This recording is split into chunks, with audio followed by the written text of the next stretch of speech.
মুরব্বিয়ানে আযম, পর্দার অন্তরালে অবস্থানরত আমার সম্মানিত শ্রদ্ধেয় মা ও বোনেরা, বিশেষ করে আগামী দিনের জাতির দিকপাল, ভবিষ্যৎ জীবনের জাতির কান্ডারি, কলিজার টুকরা ছাত্র, তরুণ, যুবক বন্ধুগণ, আলোচনার শুরুতে আমার পক্ষ থেকে আপনাদের সকলকে আন্তরিক মোবারকবাদ, শুভেচ্ছা জানিয়ে আল্লাহ পাক রব্বুল ইজ্জত ওয়াল জালালের শাহী দরবারে শুকরগুজার যে আল্লাহ আজকের মোবারক দ্বীনি জলসায় আমাদেরকে একত্রিত করেছেন। সবটুকুন ভালোবাসা, আবেগ, শ্রদ্ধাকে উজাড় করে শুকরগুজার হচ্ছি। সকলে পড়ছি আলহামদুলিল্লাহ। জোরে পড়েন আলহামদুলিল্লাহ, পড়েন। আপনারা যে অবস্থা বসছেন, যে অবস্থা আপনাদের, মানে মনে হইতেছে এলাকায় সব মানুষ 24 জুলাই অগাস্টের আন্দোলনে সব মরে গেছে গা, আর এরা বাচ্চা রয়েছে শুধু কয়েকটা মানুষ। এরা বাচ্চা কাচ্চা দিলে কিছু হইব, সব মরে গেছে, এটাই মনে হইতেছে। দিনের প্রোগ্রামে আমার কল্পনা, আমার মনে পড়ে না এইভাবে কি হয় নাকি। এলাকায় তো আরো এসেছি, তো আপনারা আছেন তো, কিছুক্ষণ বসবেন তো ইনশাআল্লাহ। এটা অনেকে কয় না, দেখি বলেন ইনশাআল্লাহ। অনেকে ঠোঁটিটা নড়ে না, এটা কি তা আজরাইল কি তা বন্ধ করে দিছেনি? ওটা অটোমেটিক বন্ধ হয়ে যাবে, ফজরের সময় দেখবেন আর চলে না। আল্লাহ যদি বন্ধ করে দেয় কেউ চালাইতে পারবে না। সকলে আওয়াজ করে বলেন, এই জবান দিয়েছেন কে? এটা হইছে না। এই যে ভাই মাথায় চুল কম, এই যে হাফ শার্ট, টি শার্ট, বুঝতেছো নি? বুঝতেছো নি আমি তোমার যা কইতেছি? মা এটা কিছু কয় না দেখি, বুঝতেছো নি কিছু? ঠোঁট নড়ে না কেন তোমার? মা কিছু দিয়ে কয় না দেখি।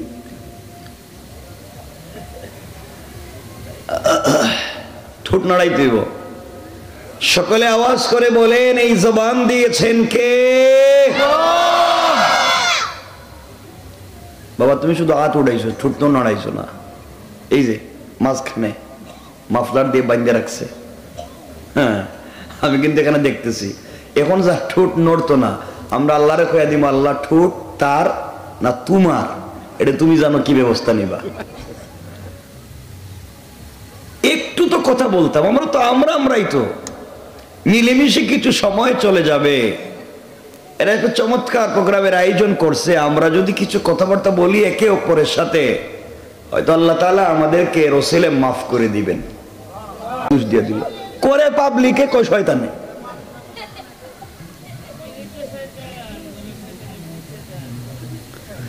সব দোষ শয়তান করে, পাবলিক কয় আমি করি নাই তো শয়তানে করাইছে। তো তুমি এতক্ষণ কইছিলা। শোনে, এই জন্য মনে রাখবেন, আপনার আমার চরিত্র, আপনার আমার দিলের তাকাজা। রব বলেছেন ওয়ামতাহানাল্লাহু কুলুবাহুম লিত্তাকওয়া, রব দিলের তাকওয়ার পরীক্ষা নিয়ে থাকবেন।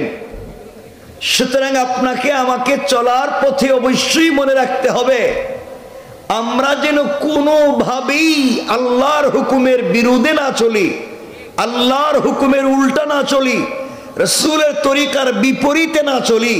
কিন্তু দেখা যায় সমাজে চলবার পথে আমরা মসজিদে আল্লাহর হুকুম ঠিকই মানি, কিন্তু মসজিদ থেকে বাইরে মানি না। কথা বলেন না কেন? আপনারা বলেন তো, মসজিদে ঢুকে আপনি বললেন আমরা যে নামাজ পড়ি দাঁড়াইয়া, এই নামাজ পড়াটা হুকুম কার?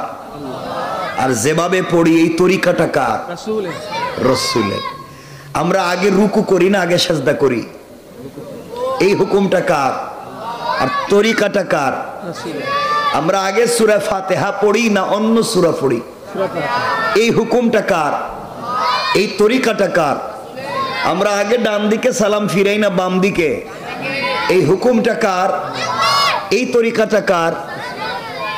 আমরা মসজিদে আল্লাহর কাছে বলছি ইয়াকা না'বুদু ওয়া ইয়াকা নাস্তাঈন, আল্লাহ একমাত্র তোমার ইবাদত করি, একমাত্র তোমার কাছেই সাহায্য চাই, সব একমাত্র তোমার জন্য, যা করি তোমার জন্য, যা বলি তোমার জন্য, যা হয় তোমার জন্য। সব বলল আল্লাহ মসজিদের ভিতরে এতক্ষণ যা করছি সব তোমার হুকুম মতো, তোমার রাসূলের তরিকা মতো, আগামী ভবিষ্যতে যা করব সব তোমার হুকুম মতো, তোমার তরিকা মতো। এই মসজিদে আল্লাহর ঘরে বৈশা এই মানুষটা কমিটমেন্ট করলো, ওয়াদা করলো আল্লাহর সাথে, সব কাজে কর্মে হুকুম তোমার, সব কাজে কর্মে তরিকা রাসূলের। এই বেচারাই মসজিদ থেকে বাইরিয়া বাজারে ওজনে কম দেয়। কথা বলেন না কেন? এই বেচারাই মসজিদ থেকে বাইরে সুদ খায়। কথা বলেন না কেন? না খায় না? আমাকে বলেন তো, এই যে ওজনে কম দেয়, এই যে সুদ খায়, ঘুষ খায়, এই যে অনেক নামাজি আছে নামাজ পড়ে আবার ফেন্সি ডিলিয়া আবার কারবারও করে, কথা বলেন না কেন? তো আপনাদের কাছে আমি জানতে চাই, মসজিদের কাজে আর বাহিরের কাজে কোনো মিল আছে? কথা বলেন না কেন? যার মিল নাই তার নাম, যার কথায় কাজে মিল নাই, ভিতর বাহির মিল নাই, তার নাম বলেন মুনাফিক। তার নাম কি? আবার বলেন তার নাম, সবাই বলেন তার নাম মুনাফিক। যেই বেচারায় মসজিদে বলছে ইয়াকা নাবুদু, একমাত্র তোমার কাজ, তোমারই ইবাদত করি, তোমার কাছে সাহায্য চাই, যা করি তোমার তরিকায়, যা করি তোমার হুকুমে, যা করি তোমার তরিকায়, এই কথাগুলা যেই বেচারা মসজিদে বলছে, মসজিদ থেকে বাইরিয়া নিজের মেয়ের বিয়ের সময় গায়ে হলুদ করছে, বাজারে গিয়া সান্দাবাজি করছে, গরিবের রাস্তা বন্ধ করছে, এতিমের সম্পত্তি নিজের নামে বুয়া জাল দলিল করছে, সুযোগ পাইলে মসজিদের কেশের টাকাও মাইরে খাইছে। বলেন তো মসজিদের কাজে আর বাহিরের কাজে মিল আছে? বলেন মিল আছে? যার মিল নাই তার নাম, বলেন তার নাম। তো আপনারা কি হাসো কেন? তো আপনারাই তো মসজিদে কোন একটা বাইরে করেন আরেকটা। এখানে অনেক আল্লাহর ওলি বসে রয়েছেন, আল্লাহর কুতুব, দাড়ি দুড়ি সাদা হয়ে গেছে গা, একবারে সব শেষ, এখন আর কাজ হয় না। হজে যা সম্পত্তি বন্টন করতে ঠিক মতো নিজের ছেলেদেরকে ঠিক মতো ভাগ বাটুয়ারা করে দেয়, কিন্তু নিজের মেয়েরে সম্পত্তি দেয় নাই। এগুলা নাই এলাকায় আছে? আপনি যদি নির্ভেজাল, কি ভেজাল? নির্ভেজাল টাটকা ফরমালিন ছাড়া কোনো শয়তান দেখার নিয়ত থাকে, শয়তান, তাহলে যেই বেচারা সম্পত্তি বন্টন করতে নিজের ছেলেদেরকে ঠিক মতো দিয়া নিজের মেয়ের নামে সম্পত্তি দেয় নাই, কাবা করে হজে গিয়া কাবার গিলাফ ধরে কাঁদতেছে, আল্লাহ সব ঠিক মতো দিয়েছি, আল্লাহকে বাট পার কস কি? তুই তো নিজের মেয়ের ঠকাই আমার কাছে আইসস কেন? কথা বলেন না কেন? এই বেচারা হইল নির্ভেজাল একটা শয়তান। কি শয়তান? আসতে বলবেন না কিন্তু, বলেন কি শয়তান? আরেকটু কিছু বলি, খারাপ পাইতেছেন আপনারা? কিছু লোক দেখবেন মসজিদে জুমার নামাজে সবার শেষে আসে, সবার একবার ইমাম সাহেব খুতবা শেষ শেষ শেষ, খুতবা শেষ, আসছে বগলতলার জুতো একটা নিয়ে লিডার মসজিদে আইছে, ধাক্কাই দুঃখাই একবার প্রথম কাতারে। কতক্ষণ দেখেন তো আসতে বলবেন না, কোন আছে না নাই? আবার ইমাম সাহেব শুধু সালাম ফিরাইছে, জুতোটা লিয়ে বাইরে গেছে। আপনাদের যদি মনে থাকে আল্লাহ কোনদিন তো একটা নির্ভেজাল শয়তান দেখলাম না, বহুত আশা করছিলাম, তাহলে যেই বেচারা মসজিদে সবার শেষে আইসা সবার সামনে যায়, আবার সালাম ফিরিয়ে সবার আগে বাইরে যায়, এর চেহারার দিকে কিভাবে তাকায় থাকবেন আর বলবেন আল্লাহ এতদিন পরে একটা শয়তান দেখাইলাম? কথা বলেন না কেন? তোমার কে শিখাই সেই কাজ?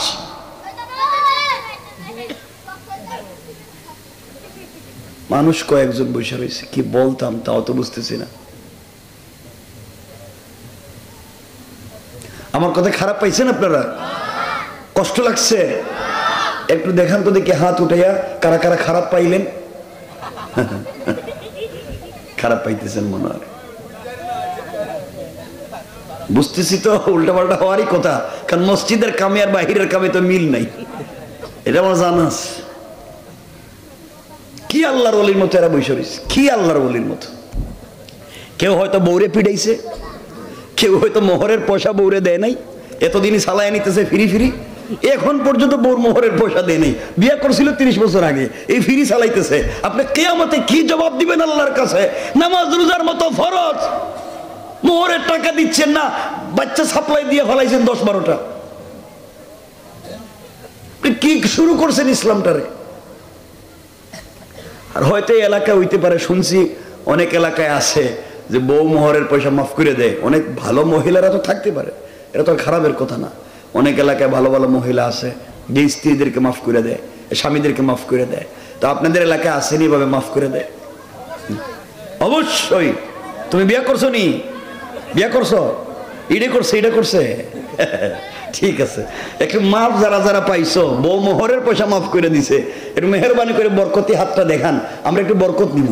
যে আল্লাহ এর বেডারা বউই বালা মানুষ, মোহরের পয়সা মাফ করে দিছে, একটু হাতটা দেখান তো দেখি। মোটামুটি 4-5 জন হাত উঠিস, ঠিক আছে। এই যে হাত উঠাইছেন, বউ মোহরের পয়সা মাফ করে দিছে, এটা তো খুশির খবর, আমিও খুশি। কিন্তু আজকে রাত্রে না, কালকে সকালে বউরের তালাক দিয়া দেখেন, ডিভোর্স দিয়া, পয়সা দেওয়া লাগেনি, লাভে আসলে আদায় করব, না দিলে মামলা দিয়ে আদায় করব। কথা বলেন না কেন? তাহলে মাফ হইছে নি? রব কোরআনে বলতেন ইলা আজালিম মুসাম্মান ফাকতুবুহু ওয়াল ইয়াকতুব বাইনাকুম কাতিবুন বিল আদল। তোমরা যদি কোনো লেনদেন করো, তোমরা যদি কারোর সাথে কোনো কথাবার্তা বলো, তাহলে সাক্ষী রাখো, লেখালেখি করো, নাহলে সকাল বিকাল মিথ্যা কথা বলবো। এই জন্য আল্লাহ বুঝাতে চাইলেন বউর সাথে যেটা এটা লেনদেন, বিবাহ একটা লেনদেন, এই জন্য সাক্ষী লাগে, এই জন্য উভয় পক্ষ ইজিন লাগে। লেনদেন তো এখানেই, আপনি যে মোহর দিছেন অথবা সে যে মাফ করে দিছে, রব বলেছেন লেখো, সাক্ষী রাখো, ও মাফ করে দিছে, নাহলে দুনিয়ায় তোমার আটকাইব, মরার পরে টাকা ভাই। কথা বলেন না কেন? কোরআনে কারিমে সূরা আল মাআরিজ আল্লাহ বলছেন, বিশ্বাস হয় না, আল্লাহ বলছেন ওয়ালা ইয়াসআলু হামিমুন হামিমা। ওই দিন কলিজার টুকরা বন্ধু পর্যন্ত বন্ধুর খবর নিবে না। ইউয়াসসিরুনাহুম ইয়াওয়াদুল মুজরিম লাউ ইফতাদি মিন আযাবি ইয়াউমিযিন বিবানি। সন্তানও বিশ্বাস করবে না, ওয়া সাহিবাতিহি, বউও বলবে আল্লাহ যে বেচারার সামনে দাঁড় করাইয়া বলতেছেন ও আমার স্বামী, আমি কিন্তু জীবনে বিয়েও করি নাই। বউ কইব আমি বিয়েও করি নাই, তাহলে আমার স্বামী হইব কোত্থেকে? আমার কথা কি আপনারা শুনতে পাচ্ছেন? কথা বুঝতে পেরেছেন? এই জন্য এই সমস্ত বিপদ থেকে আমাদের বাঁচা দরকার আছে না নাই? এই জন্য কথাগুলা দিল দিয়ে শোনেন মুসলমানেরা। এই দুনিয়ার জমিনে চলার পথে যদি ভুল হয়ে যায়, চলার পথে যদি গুনার কাজ হয়ে যায়, আল্লাহ রাব্বুল ইজ্জত ওয়াল জালাল কোরআনে কারীমের 19 নম্বর পারা 25 নম্বর সূরা সূরাল ফুরকানের 65 নম্বর আয়াতে বলছেন, আমার আল্লাহ বললেন ওয়াল্লাযীনা ইয়াকুলুনা রব্বানা সরিফ আন্না আযাব জাহান্নাম ইন্না আযাবাহা কানা গরামা। আল্লাহ রাব্বুল ইজ্জত ওয়াল জালাল বলছেন, গোলামরে দুনিয়ার জমিনে চলার পথে যদি বান্দা ভুল হয়ে যায়, সাকারাতের আগে, গারগারা শুরু হয়ে যাওয়ার আগে, কবরে চলে যাওয়ার আগে, মালাকুল মউত আজরাইল পৌঁছে যাওয়ার আগে, বান্দা পুরা জিন্দেগীর অপরাধের জন্য যদি তুমি আমার কাছে ক্ষমা চাও, ও বান্দা আমার দেওয়া কপাল আমার কুদরতের পায়ে লাগায়া, আমার দেওয়া চোখ থেকে 2 ফোঁটা পানি ছেড়ে দিয়া, আমার দেওয়া জবান দিয়ে তুমি যদি আমাকে আল্লাহ বলে ডাক দিতে পারো, ও বান্দা 100 বছর যদি তোমাকে হায়াত দেই, 99 বছর 11 মাস 29 দিন যদি নাফরমানি করো, আমার হক নষ্ট করো, ইন্তেকালের আগেও যদি তুমি তওবা শুরু করে দাও, আমি আল্লাহর কাছে যদি অপরাধের জন্য ক্ষমা চাইতে পারো, বান্দা আমি আল্লাহ কথা দিলাম গোলাম রে, তোমার জিন্দেগীর অপরাধ গুলাকে ক্ষমা করে দিয়া ওই পরিমাণ সওয়াব তোমার আমল নামায় লিখে দিয়া জান্নাতি বলে ফয়সালা করে দিতে আমার আল্লাহর এক মুহূর্ত দেরি হবে না। পড়েন সুবহানাল্লাহ। এই যে মাফ করে দিবেন, এটা আল্লাহর হক। রব চাইলে মাফ করে দিতে পারে, কিন্তু আপনি বান্দার হক মাইরা বসে রয়েছেন, বান্দার হক মাইরা বসে রয়েছেন। আপনার মাফ করে দিব কইছে কে? আপনি বান্দার হক মারলেন, আপনি গরিবরে ঠকাইলেন, আপনি পাবলিক রে মাইরা মইরা খাইলেন, তো আল্লাহর কাছে তওবা করলে তো রব মাফ করে দিবে না। এই জন্য তওবার অর্থ এটা নয় যে আস্তাগফিরুল্লাহ আস্তাগফিরুল্লাহ পড়া। তওবার অর্থ যদি বান্দার হক হয়ে থাকে, বান্দার কাছে পৌঁছাইয়া দেওয়া। বান্দাকে যদি গালি দিয়ে থাকি, বান্দার কাছ থেকে ক্ষমা নেওয়া। বান্দার যদি হক মেরে খাই, ওই বান্দার কাছে যেয়া তার হকটা পৌঁছে দেওয়া। এটা হচ্ছে বান্দার হক। বান্দার হক না দেওয়া পর্যন্ত রব কোনোদিন ক্ষমা করে দিবে? বলেন দিবে? এই যে এই দেশের ভিতরেই দেখেন, কেউ যদি কারো প্রতি জুলুম করে, কেউ যদি কারো প্রতি অন্যায় করে, আমি কোন দলের কথা বলছি না, একজনকে একজনকে ক্যান্টনমেন্ট থেকে এক কাপড়ে বের করে দেওয়া হয়েছিল, আল্লাহ তাকে এক কাপড়ে দেশ থেকে বের করে দিয়েছেন। কথা বলেন না কেন? আল্লাহর হিসাবটা এভাবেই। আল্লাহ যদি বেইজ্জত করতে চায়, আল্লাহ এভাবেই কাউকে না কাউকে বেইজ্জত করে ফেলে। এই জন্য মনে রাখবেন, কখনো মানুষের দিলে কষ্ট দিতে নাই, মানুষের হক নষ্ট করতে নাই। মনে রাখবেন, আল্লাহ চাইলে আজকে এই দেশে লাখ লাখ লোক আছে যাদের কোটি কোটি টাকা ব্যাংকে আছে, কোটি টাকা দামের গাড়ি আছে, কোটি টাকা দামের বাড়ি আছে, কিন্তু এখন ঘুমায় বন জঙ্গলে। কথা বলেন, আছে না নাই? কি হইল? ঘর আছে, বাড়ি আছে, সবই আছে, এখন থাকে বন জঙ্গলে। কোনোভাবেই মানুষের হক নষ্ট করতে নাই। এই যে এক দুই দিন থেকে দেখতেছেন ছাত্ররা মারামারি, এই কলেজে মারামারি, শুধু মারামারি, এখানে দুইজন এখানে চারজন মরে যাচ্ছে, কেউ গরু জবাই করতেছে, কেউ এটা। এইগুলো কি আন্দোলন? এটার জন্যে এই ছাত্ররা জুলাই আগস্টে রক্ত দেয় নাই, নিজেরাই কামড়া কামড়ি করে এই দেশটাকে ধ্বংস করে দেওয়ার জন্যই রক্তগুলা দেয় নাই। আজকে আমরা ভুল পথে চলে যাচ্ছি, স্বাধীনতার নাম করে আমরা নিজেরাই ধ্বংস হয়ে যাচ্ছি। এই জন্য আমাদেরকে কন্ট্রোল করতে হবে, আমাদের আবেগকে বুঝতে হবে। আমরা একটা থার্ড ওয়ার্ল্ডে বসবাস করি, আমাদের উপরে পুরা দুনিয়া বিপদ ফেলে দিতে পারে, কারণ আমরা মুসলিম। এই জন্য খুব চিন্তা করে ভবিষ্যতে পা ফেলতে হবে, নচেত আমাদের জন্য ভয়ঙ্কর কোন বিপদ সামনে আছে, ভয়ঙ্কর। চাঁদাবাজি করে রাস্তায়, আগের মতোই চাঁদাবাজি তো আছে, ডাকাতি তো আগের মতোই আছে। আগে একজন চাঁদা নিত, এখন আরেকজন নেই। কথা কন না কেন? কথা বলেন। চাঁদা আগের মতোই, আগে একজন নিত, এখন আরেকজন নেই, তো কি হয়েছে লাভ? এই জন্য আল্লাহর ওয়াস্তে আমাদেরকে খুব চিন্তা করে পা ফেলতে হবে যেন আমরা ভুল পথে না যাই। এই দেশটাকে আল্লাহ হেফাজত করুক। আমরা সবাই মিলে দেশকে সমৃদ্ধ করতে চাই। আমরা মারামারি হানাহানিতে নাই, কিন্তু অন্যায়ভাবে রক্ত কেন ঝরবে? ছাত্র এই যে দুই দিন থেকে আজকেও দেখলাম কতগুলা ছাত্র নিজেরা এই কলেজ মারামারি করতেছে, এই কলেজ মারামারি করতেছে। আর একটা লাইফ তো, একটা জীবন, এটা তো বহুত দাম।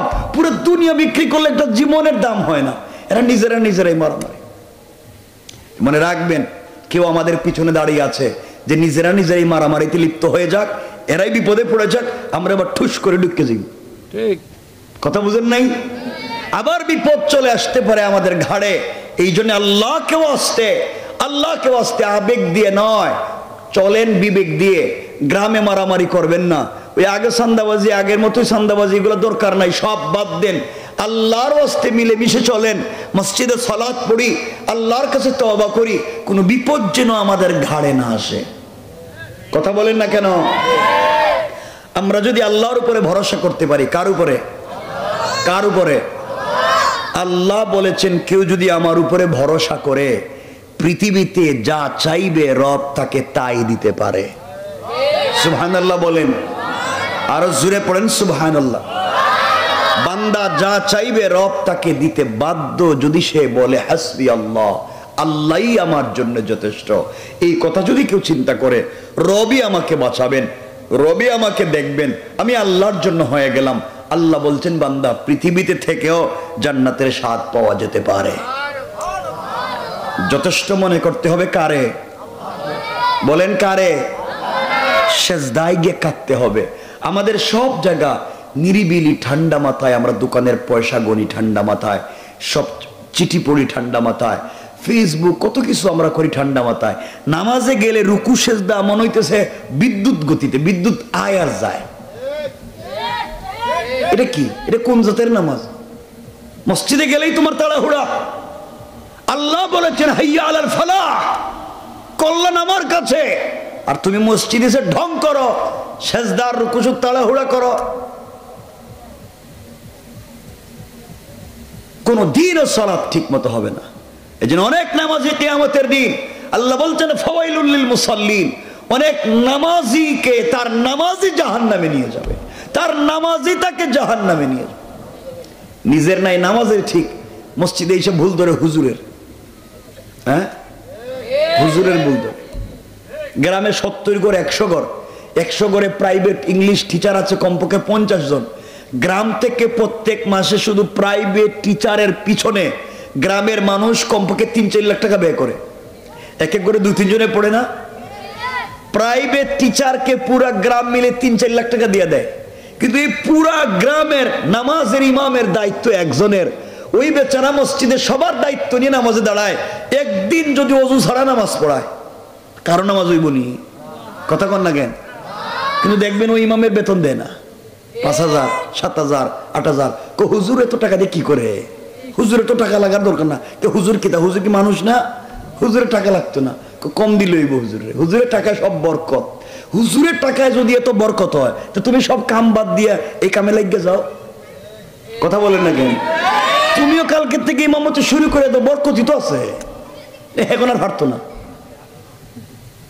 এই জন্য মনে রাখবেন, হুজুরদের হক যদি ঠিক মতো না দেন, ইমামদের বেতন যদি ঠিক মতো না দেন, আপনার বাচ্চা নিয়ে আপনি কুরমা পোলাও খাইবেন, জিলাপি খাইবেন, আপনার বাচ্চাকে নিয়ে আপনি ইলিশ মাছ খাবেন, আর ইমাম তার বাচ্চাকে একটা নুন বাদ দিতে পারে না, নিমক দিয়ে বাদ দিতে পারে না, আপনাকে 5 ওয়াক্ত নামাজ পড়ায়, কিয়ামতের দিন জবাব না দিয়ে একটা মুসল্লিও জান্নাতে যেতে পারবে না, একটাও যেতে পারবে না।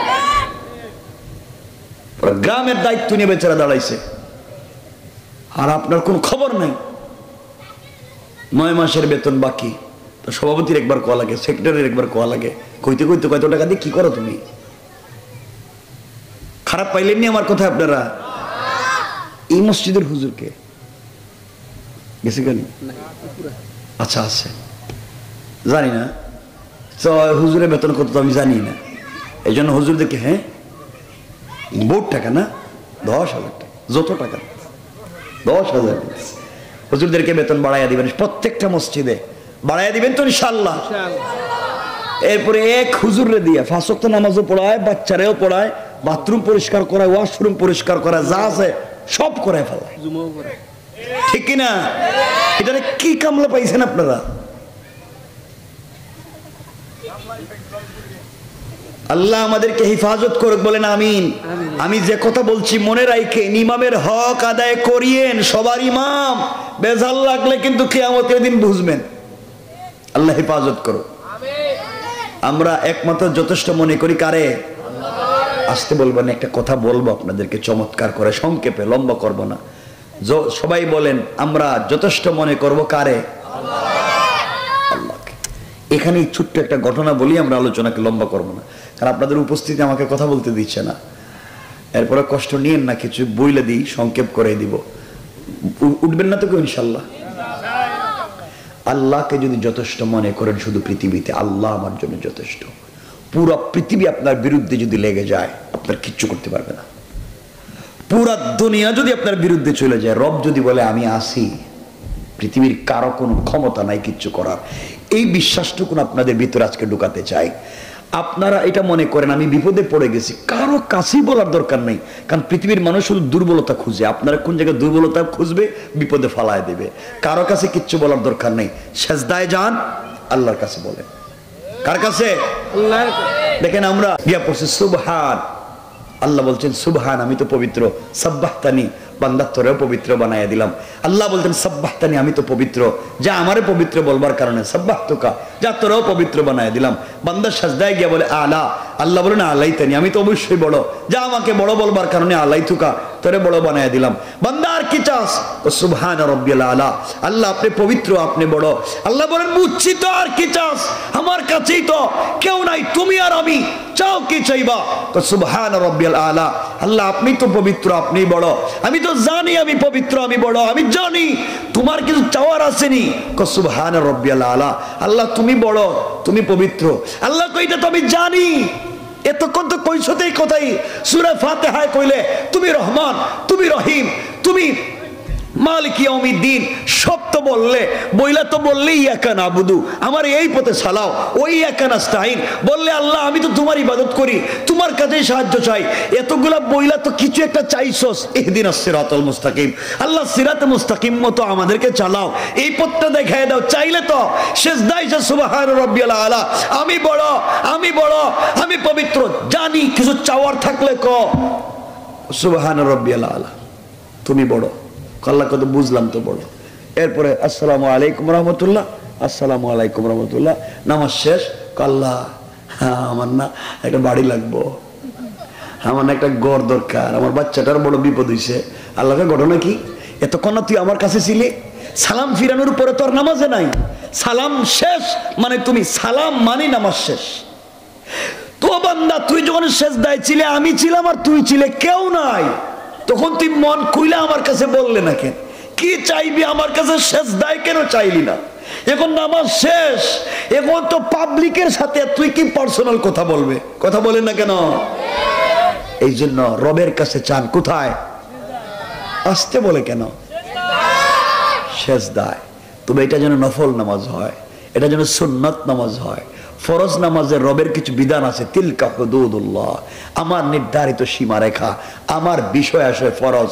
রব যেটা করেছেন ফরজের ভিতরে কোনো কম বেশ করা যাবে না। কিন্তু নওয়াফিল যা আছে, সুন্নাত যা আছে, এই নামাজের সেজদায় মন খুইলা সেজদায় দোয়া করবেন। পারবেন না ইনশাআল্লাহ? নামাজে দোয়া করতে পারেন না, কারণ সেজদা তো লম্বাই যাইব, হ্যাঁ তো উঠে আর যায় নামাজ, এটা নাকি নামাজ হইছে। আল্লাহ হেফাজত করে, বলেন আমিন। বেশি তো লম্বা করা যাবে না নাকি? না, মানুষের কষ্ট হবে। এত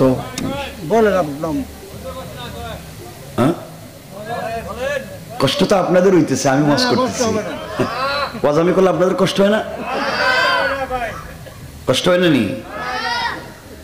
এই ছেলেরা তোমরা তো সিল্লকে, এখানে কিছু জোয়ান বসছে দেখছি এই সাইডে, এদিক ঘুরাই এই সাইডে বসছে। হেরা তো বিষয় হয়েছে, চিন্তা করতেছে হেরা যে খারাপের খারাপ, হেরা খারাপের খারাপ। এদের মোবাইল আছে, এরা আছে, এদের গার্লফ্রেন্ড আছে, আর হেরা আছে। এক একটা ছেলে 4টা-5টা করে প্রেম করে। এই তোমরা কেমনে বুঝলা? তোমরা তো বাচ্চা। হেরা প্রস্রাব এখনো বিছানায় করে, হে কয়টি?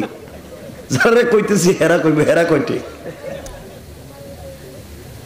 বিয়ের আগে প্রেম করে 4টা-5টা, আর বিয়ের সময় মেয়ে খোঁজে রাবিয়া বছর। আল্লাহ রাবিয়া বছর, আল্লাহ দূর বাটপার।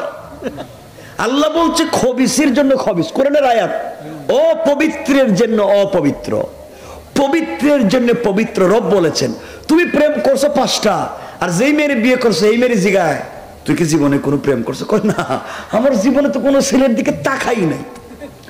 মোটামুটি মনে করবা তুমি যা করছো হে কম করে নাই, সমান সমান প্রেম করছে। আল্লাহ বলছেন তুমি যা করছো এমনই পাইবা।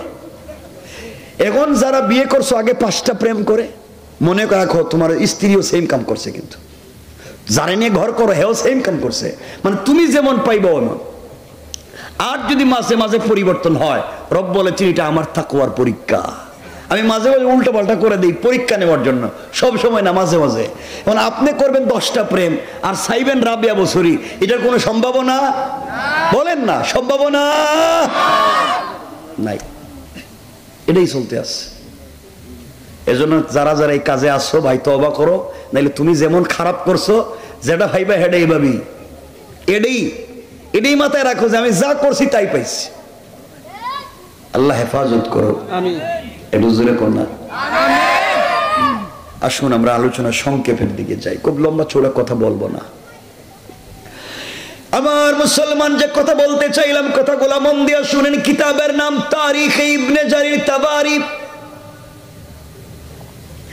আরো সংক্ষেপ করে বুঝাবার জন্য বলি, আল্লামা জুলফিকার নকশবন্দি খুতুবাতে জুলফিকারে নিয়ে এসেছেন, আল্লাহর রাসূল সাল্লাল্লাহু আলাইহি ওয়াসাল্লাম তখন পর্যন্ত পৃথিবীতে জিন্দা। আল্লাহর রাসূল তখন ইন্তেকাল করেন নাই।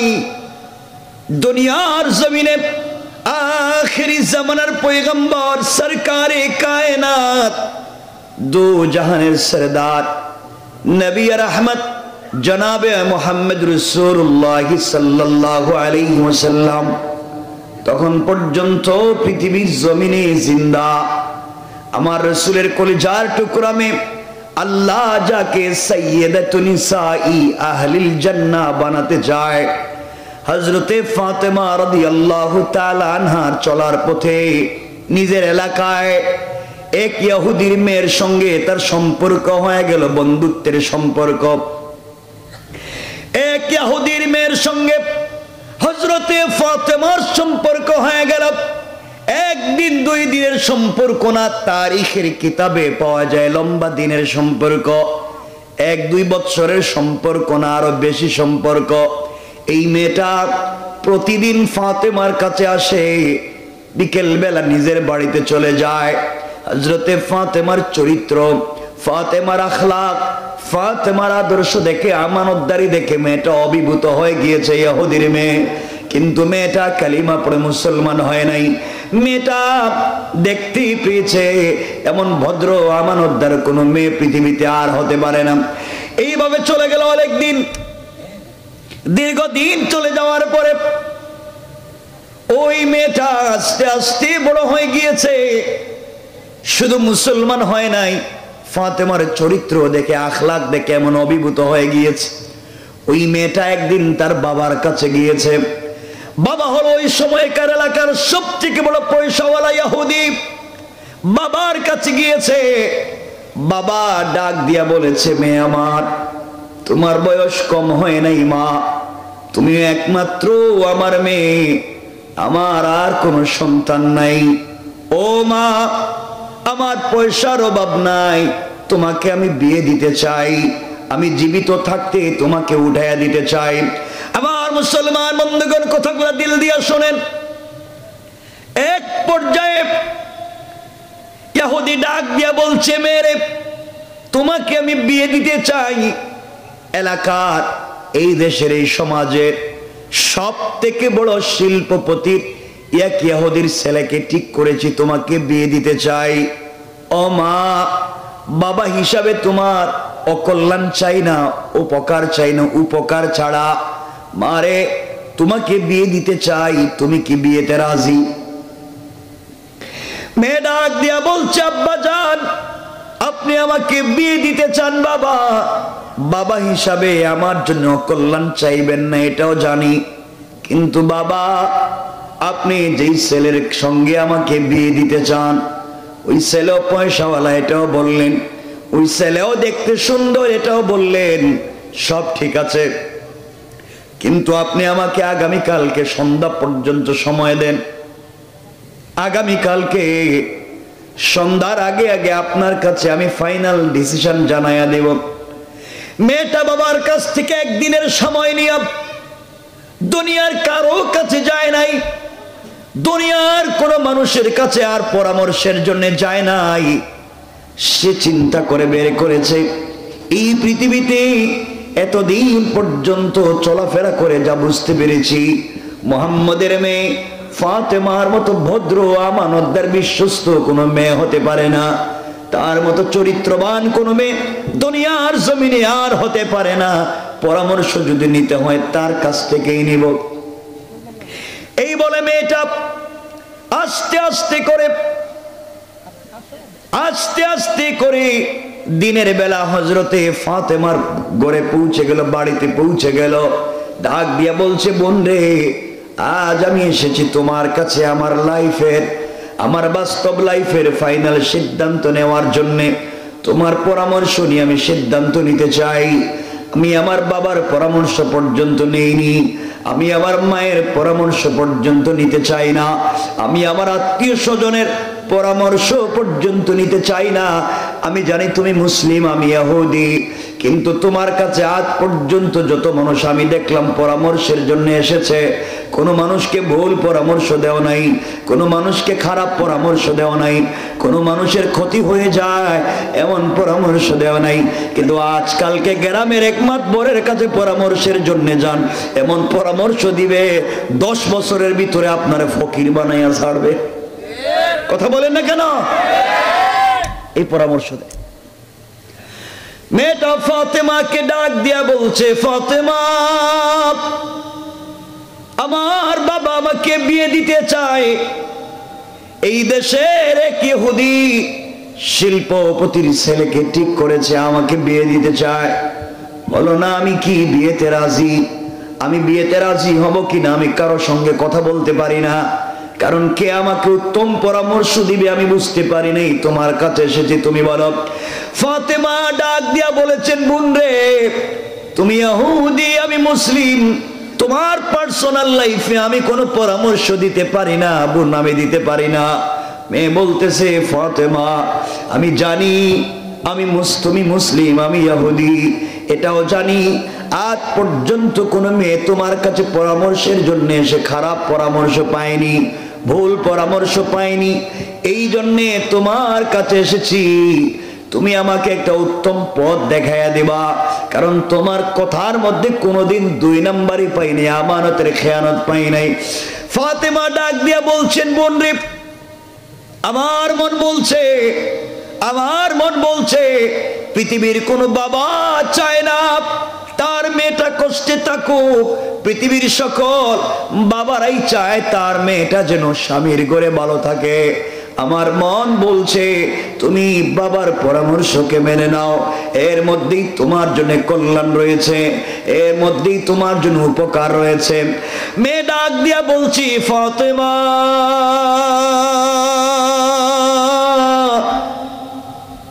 তুমি বলেছো আমি বিয়েতে রাজি হয়ে যেতে পারি, আমার আপত্তি নাই।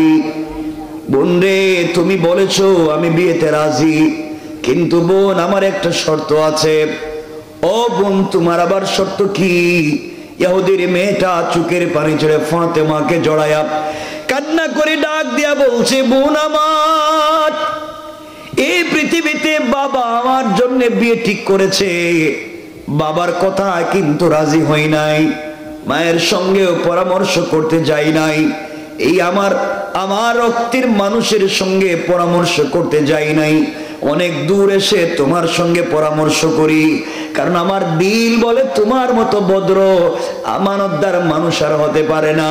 ও ফাতেমা, আমার একটা শর্ত আছে, আমি বিয়েতে রাজি। আমার শর্ত হলো, তুমি যদি আমার বিয়েতে যাও, আমার পাশে বসে আমার মাথায় হাত রেখে আমার জন্য যদি কল্যাণের দোয়া করো, সৃষ্টিকর্তার কাছে কল্যাণ কামনা করো, পৃথিবীর শ্রেষ্ঠ একটা আমানতদার মেয়ে আমার কাছে বিয়ে গিয়ে আমার মাথায় হাত রেখে কল্যাণের জন্য কল্যাণ চেয়ে আসবে, এর চাইতে বড় জিনিস হতে পারে না। ফাতেমা, এই শর্তে আমি রাজি, তুমি যদি আমার বিয়েতে যাও। ফাতেমা ডাক দিয়া বলছেন, বোন আমার, কেমনে আমি বিয়েতে যাই? তুমি ইহুদি, আমি মুসলিম, আমি যদি তোমার বিয়েতে যাই মানুষ আমাকে কি বলবে? আমার বাবাকেও মানুষ গালি দিবে, এই জন্য আমি বিয়েতে যেতে পারবো না।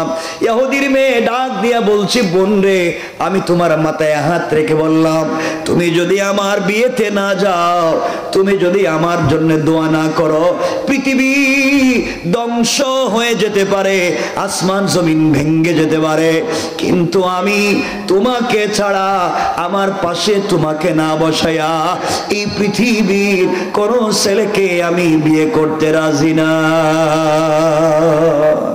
সুবহানাল্লাহ, জোরে বলে। কি পরিমাণ বিশ্বাস! একটা ভিন্ন ধর্মের মানুষের, ভিন্ন ধর্মের একটা মেয়ের কি পরিমাণ বিশ্বাস তৈরি হয়েছে ফাতেমার প্রতি। চিন্তা করেন তার চরিত্রটা কেমন চমৎকার ছিল। এই চরিত্রটাই আমাদের দরকার। আর আজকালকে ইহুদির মেয়ে দেখেন বলছে আমি বিয়ে করতে, ইহুদির মেয়ে তার বাপ বলছে মা তুই বিয়েতে রাজি হ, আর মেয়ে বলতেছে বাবা আমাকে সময় দেন। এই সময় নিয়ে দুনিয়ার কারোর সঙ্গে পরামর্শ করে নাই, আসছে ফাতেমার সঙ্গে পরামর্শ করতে। আর আমাদের দেশের আজকাল আমাদের দেশের মেয়েদেরকে যদি বাপ ডেকে বলে মা তোমাকে তুমি কলেজ ইউনিভার্সিটিতে পড়াইছি, মা আমি তোমার জন্য একটা ছেলে ঠিক করেছি, তোমাকে বিয়ে দিতে চাই, তুমি কি রাজি? মেয়ে বলবে আব্বা এটা কি কোন, আই এম সরি, আমাকে আপনি ডিস্টার্ব করবেন না বাবা, আমি এখন অ্যাডাল্ট, আমার বয়স হয়েছে, আমি এখন মেচুর, আপনি আমাকে বিয়ে দিতে চান? আমি তো 5 বছর আগে ওই যে বেলনার বল্টুর ছেলের সাথে প্রেম করে কাম সাইরে লইছি, ঠিক কিনা? আমি তো 5 বছর আগে এই লাইন শেষ করে দিছি, তুমি আমাকে আবার কি বিয়ে দিতে চাও? এটা হচ্ছে আমাদের চরিত্র, আমাদের ফ্যামিলির চরিত্র, আমাদের এলাকার চরিত্র এমন হয়ে যাচ্ছে। কষ্ট হইতেছে মনে আপনাদের? আমি কি রেখে দিব? কষ্ট হচ্ছে? আমি এটা খুব সংক্ষেপে শেষ করে দিতে চাই, 1 ঘন্টা হয়ে গেছে অলরেডি, কিন্তু আমি সংক্ষেপে শেষ করে দিতে চাই আপনাদের জন্য কষ্ট না হয়। কিন্তু আমার মনে হইতেছে মাঝে মাঝে আল্লাহ যেন কষ্ট হইতেছে কিনা বুঝতেছি না। আমার বন্ধুগণ, হযরতে মানে আপনাদের অবস্থা দেখি আলোচনাটা করতেছি, আর কি করতাম আমি কোন। হযরতে ফাতেমা রাদিয়াল্লাহু তাআলা আনহা আবেগী হয়ে গেলেন, এক পর্যায়ে বলে ফেললেন বোন ইনশাআল্লাহ টেনশন করিস না, আমি তোর বিয়েতে যাব এবং তোর পাশে বসে দোয়া করব। না সুবহানাল্লাহ, এটা কালকে ওয়াজের পরে কইেন, আর একটু জোরে কোন সুবহানাল্লাহ। এদেরকে সুবহানাল্লাহ জোরে কইতে হয়। আরে আমার বন্ধুগণ, মেয়েটা বাবার কাছে চলে গেছে, খুব মনোযোগ দিয়ে শুনেন। বাবার কাছে গিয়ে বলছে আব্বা তুমি যে আমার জন্য যে ছেলে ঠিক করেছো, আমি ছেলেকে দেখতেও চাই না, ছেলে সম্পর্কে কোনো কথা জানতেও চাই না। তুমি বাবা আমার জন্য একটা ছেলে ঠিক করেছো, তুমি বলেছো ছেলেটা খুব স্মার্ট, তুমি বলেছো ছেলেটা পয়সাওয়ালা, বাবা আমি বিয়েতে রাজি। ইহুদি খুব খুশি হয়ে গেছে, মা তাহলে আমি এলাকায় পাবলিকের দাওয়াত করি। মেয়ে বলছে বাবা আমার একটা শর্ত। কি শর্ত মা? আমার শর্ত হচ্ছে এই বিয়েতে আপনি যাকে তাকে দাওয়াত করেন আমার আপত্তি নেই, আমি বিয়েতে রাজি একটা শর্তে। শর্ত হলো আমি আবার বান্ধবী মোহাম্মদ ইবনে আব্দুল্লাহর মেয়েকে আমার বিয়েতে ইনভাইট করেছি, দাওয়াত করেছি, ও কিন্তু আমার বিয়েতে আমার আসবে এবং আমার পাশে বসবে। এই কথা শুনে যেন ইহুদির পায়ের রক্ত মাথায় উঠে গেছে। কও কি? মোহাম্মদ আমার জাত শত্রু, এর নাম শুনলে আমার গায়ে জ্বলে। আরে এর মেয়েরে তুমি বিয়েতে দাওয়াত করছো, প্রয়োজন বুঝে জিন্দেগিতে তোমাকে বিয়াই দিতাম না, এরপর ফাতেমার এই বাড়িতে আইতে দিতাম না। চিন্তা করছেন? মেয়ে কয় আব্বা জীবনে তো তোমার কথার উপরে কোনোদিন কথা বলিনি, তুমি যখন যা বলছো তা শুনছি, আজকে একটা কথা বলে দিই বাবা, পৃথিবী আসমান জমিন ভেঙে যেতে পারে, আমার যায় আসে না, কিন্তু ফাতেমাকে কাছে না বসাইয়া এই পৃথিবীর কোন ছেলেকে দুনিয়ার ধ্বংস হইলেও আমি বিয়ে করব না। আল্লাহু আকবার বলে। কি পরিমাণ বিশ্বাস তৈরি হয়েছে একটা মাত্র চরিত্রের কারণে। এই জন্য আমিও চাই আমাদের এই পৃথিবীতে বিভিন্ন ধর্মের মানুষ আছে, তাদেরকে মাইরা পিটাইয়া দিন শেখানো লাগবে না। কারণ আমি যদি কলিজাত থেকে পাবলিকরে ভালোবাসি, সে হিদায়াত পেতে পারে নাও পারে। রব বলেছেন ইন্নাকা লা তাহদি মান আহবাবতা, আপনি কলিজাত থেকে ভালোবাসলেও কাউকে হিদায়াত দিতে পারবেন না, কারণ হিদায়াতের মালিক কে? আমি যদি মারি পিটাই কাউকে হিদায়াত দিতে পারবো না। রব বলেছেন লাস্তা আলাইহিম বিমুসাইতির, আপনি স্পিডিসি নও যে কাউরে পিটাইয়া দিন শিখাবা। তাইলে আমার কাজ হচ্ছে উত্তম চরিত্রটা পৌঁছে দেওয়া। রাসূল পাকের উত্তম চরিত্র, আল্লাহ পাকের পক্ষ থেকে রাসূল পাককে ইন্নাকা লাআলা খুলুকিন আযীম যে উত্তম চরিত্রটা দেওয়া হয়েছে, এই চরিত্রটা পাবলিকের কাছে পৌঁছে দেওয়া, এটা আপনার আমার কাজ। আমরা যদি উত্তম চরিত্রের মালিক হতে পারি, মারা লাগবে না, গালিগালাজ করা লাগবে না, আমাদের চরিত্র দেখেই পাবলিক মুসলমান হয়ে যাবে। ঠিক কিনা বলেন? কিন্তু আমাদের এখনকার যে চরিত্র, এই চরিত্র দিকে শয়তান আফসোস করে আল্লাহ আমি কি করলাম জীবনে, কোন পাপ করলাম, এটা দিকে আমার সাইতে আর বড় শয়তানে বুঝিস। মানে পাবলিক এখন যা করে এই সমাজে। এই জন্য আমার বন্ধুগণ, ইহুদি চিন্তায় পড়ে গেছে, আমার মেয়েকে যদি বিয়ে দিতে না পারি, একটা মাত্র মেয়ে, আর মেয়েকে যদি বিয়ে দিতে না পারি, এর চেয়ে কষ্ট আর নাই পৃথিবীতে। কেমনে মেয়েটাকে বিয়ে দিই? মেয়ে তো রাজি না। ইহুদি তো একটা পরামর্শ করে, একটা সিদ্ধান্ত নিয়েছে বুদ্ধি করে, মেয়ে তুমি আমার একটা মাত্র মা, তোমাকে কত ভালোবাসি মা, টেনশন কইরো না, আমি তোমাকে বিয়ে দিতে চাই। মা তুমি যে ফাতেমাকে আনতে চাও আমি রাজি, আমার কোনো আপত্তি নেই। ফাতেমা তোমার বিয়েতে আসুক, তোমার কাছে বসুক, আমার কোনো আপত্তি নেই মা, এরপরেও তুমি রাজি হয়ে যাও। মেয়ে বলছে আব্বা আমি খুশি হয়ে গেছি। ইহুদি বলতেছে আমার কিন্তু একটা শর্ত আছে। বাবা তোমার আবার শর্ত কি? আমার শর্ত হলো ফাতেমা তো গরিব মেয়ে, এর বাপের ঘর নাই, বাড়ি নাই, 3 বেলার খাবার নাই, নতুন জামা কাপড়ও নাই, সারা পুরাতন কাপড় পরে। আর তোমার বিয়েতে আমি যাদেরকে ইনভাইট করেছি সব পয়সাওয়ালার ছেলে মেয়েরা, দামি দামি গিফট নিয়ে আসবে, দামি দামি অর্নামেন্টস জুয়েলারি নিয়ে আসবে, দামি দামি কাপড় পরবে। ফাতেমা তো কাপড় পরতে পারবে না, গরিবের মেয়ে, সুতরাং এই বিয়েতে আসলে মান সম্মান থাকবে না। সে যদি আসতেই হয় আমি রাজি, আসতে আপত্তি নেই, কিন্তু একটা নতুন পোশাক পরে আসতে হবে, সোসাইটি মেইনটেইন করতে হবে, সামাজিকতা রক্ষা করতে হবে। আমি যেমন এভাবে একটা পোশাক নিয়ে আসতে হবে। এর অর্থ হলো ফাতেমা কাপড়ও পাবে না, আসতেও। চিন্তা করছেন, দেখেন কত বড় চিন্তা করছে।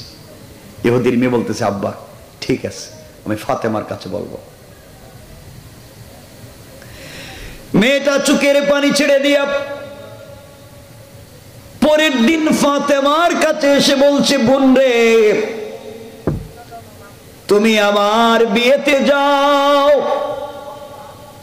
আমার বাবা কোনোভাবেই রাজি হয় না, বাবা কোনোভাবেই মানতে চায় না। তোমার বাবার নাম শোনার পরে আমার বাপ তো যেন মাথা গরম হয়ে গিয়েছে, রক্ত মাথায় উঠে গিয়েছে। বাবা কোনোভাবেই রাজি হয় না।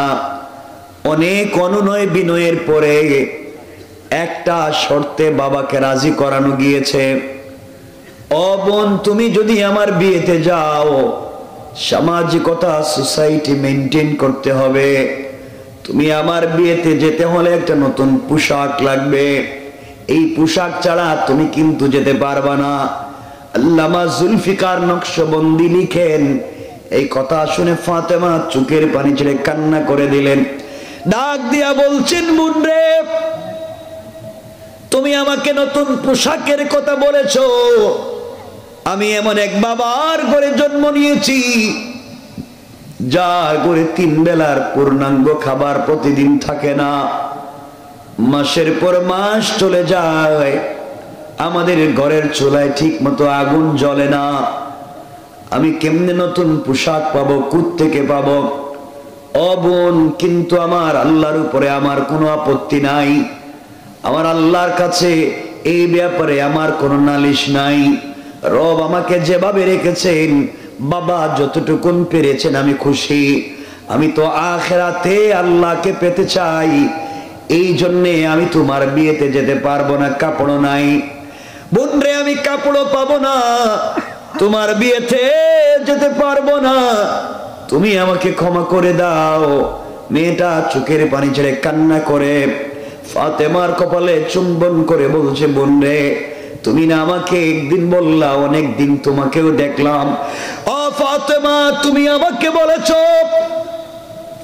এই পৃথিবীতে একজনের সঙ্গে তোমার বড় সম্পর্ক আর প্রেম হয়েছে, তার চিন্তা ছাড়া তোমার 1 মিনিট চলে না, তার ভালোবাসা ছাড়া তোমার রাত দিন হয় না। সারাদিন অপেক্ষা করো, সন্ধ্যা হয়ে গেলে সারা রাত তার সঙ্গে কথা বলবা। ও ফাতেমা তুমি আমাকে বলেছো এই পৃথিবীতে একজনের সঙ্গে তোমার বড় গভীর প্রেম আর সম্পর্ক, যার জন্য সারাদিন অপেক্ষা করো সন্ধ্যা হয়ে যাওয়ার, যাকে হাসি বুকে রোজা রেখে সন্ধ্যার পরে তার সঙ্গে কথা বলতে মন চায়। ও ফাতেমা তুমি আমাকে বলেছো তোমার সৃষ্টিকর্তা আল্লাহ, যাকে ছাড়া তোমার একটা মুহূর্ত চলে না, যার প্রেমে তুমি পড়ে গিয়েছো। তুমি আমাকে বলেছো বোন রে ও ফাতেমা, তুমি আমাকে বলেছো সন্ধ্যা হয়ে গেলে তুমি সিজদায় গিয়া রবের সঙ্গে কথা বলো। রব নাকি তোমার সঙ্গে তোমাদের সালাতে কথা বলে। তুমি আমাকে বলেছো তোমার রবের অনেক ক্ষমতা। রব পূর্ব দিগন্তে প্রতিদিন সূর্য উঠায়, পশ্চিম দিকে প্রতিদিন সূর্য ডুবায়। তুমি বলেছো তোমার রব আসমান জমিন বানাইছে। ও ফাতেমা, তুমি আমাকে বলেছো রব দুনিয়া বানাইছে, আসমান জমিন যা আছে সব তোমার রব বানাইছে। এত এত ক্ষমতা যদি তোমার আল্লাহর হয়ে থাকে, এত এত পাওয়ার যদি তোমার আল্লাহর হয়ে থাকে, এই বিশ্বাস নিয়ে যদি তুমি এভাবে চলে থাকো ফাতেমা, তুমি না আমাকে বলেছো রাত হয়ে গেলে সালাতে দাঁড়ালে তুমি তার সঙ্গে কথা বলতে পারো। ও ফাতেমা, তুমি আমাকে বলেছো আল্লাহকে যথেষ্ট মনে করে কেউ যদি আল্লাহর কাছে কোনো জিনিস চায় সে নাকি ফিরাইয়া দেয় না। তুমি আমাকে বলেছো রব কারো হাত খালি করে ফিরাইয়া দেয় না। ফাতেমা, সব যদি সত্য হয়, তুমি বলেছো সে তোমাকে ভালোবাসে, তুমিও তাকে ভালোবাসো, সত্যি যদি তা সত্য হয়ে থাকে তাহলে তুমি তার কাছে একটা কাপড়ের আবদার করতে পারো। সত্যি যদি সে তোমাকে ভালোবেসে থাকে অবশ্যই একটা কাপড়ের ব্যবস্থা করে দিবেন। ও ফাতেমা, আমরা তো দুনিয়ায় ছেলের সঙ্গে যদি প্রেম করি দেখেছি তার কাছে কোনো জিনিসের আবদার করলে না থাকলেও ঋণ করে এনে দেওয়ার চেষ্টা করে। ফাতেমা, তুমি আল্লাহর কাছে বলেছো তোমার রব এত এত ক্ষমতার মালিক, তিনি কি তোমাকে একটা কাপড়ের ব্যবস্থা করতে পারে না? যদি না দেয় বুঝতে পারবো তুমি শুধু রবকে একা একা ভালোবেসে যাও, রব তোমাকে ভালোবাসে না, এই জন্য তোমাকে দিতে চায় না। ফাতেমা এতগুলা কথা শুনলেন, মেয়ে আবার শেষে বলতেছে ও ফাতেমা, তোমার সৃষ্টিকর্তা আল্লাহর কাছ থেকে একটা কাপড়ের ব্যবস্থা করে আগামী মাসের প্রথম দিন বিয়েতে, আমার বিয়েতে তুমি হাজির হয়ে যাও। আমি কথা দিলাম সকলের সামনে আমিও কালিমা পড়ে মুসলমান হয়ে যাব। হযরতে ফাতেমা বেগী হয়ে গেলেন, চোখের পানি ছেড়ে দিয়েছেন, আর ডাক দিয়ে বললেন বোন রে, ইনশাআল্লাহ কথা দিলাম ইনশাআল্লাহ আমি তোমার বিয়েতে যাব এবং এই পৃথিবীর সব থেকে দামি কাপড় পরে যাব। কোন সুবহানাল্লাহ। মেয়েটা খুশি হয়ে গিয়েছে। খুশি হয়ে বাবার কাছে গিয়ে বলছে আব্বা, ফাতেমা আমাকে বলছে সে কিন্তু বিয়েতে আসবে, একথাও বলছে একটা নতুন পোশাক পরে আসবে। ইহুদি মুস্কি হাসে আর চিন্তা করে দেখো ঘরে খাবার নাই, আমার মেয়ের একটা বুঝ দিয়ে দিছে, এটাই ভালো, কাপড়ও পাবে না আসতেও। এই কথাটা শুনে ফেলছেন কে? আল্লাহ। এত আসতে বললেন আল্লাহ। শুনে সাথে সাথে সিদ্ধান্ত নিয়েছেন শয়তান তুই পরিকল্পনা করছস এই বিয়েতে ফাতেমা নতুন পোশাকও পাবে না, বিয়ে বাড়িতে আসতেও পারবে না, এটা তোর পরিকল্পনা। আমি রব একটা পরিকল্পনা নিলাম, ফাতেমা নতুন কাপড় পাবে এবং এই বিয়ে বাড়িতে আসবে। সুবহানাল্লাহ। এত আসতে বললেন যে সুবহানাল্লাহ। আল্লাহ পারবেন? নিজুরে বলেন পারবেন? এই জন্য আল্লাহ কোরআনে বলছেন ওয়া মাকারু ওয়া মাকারাল্লাহ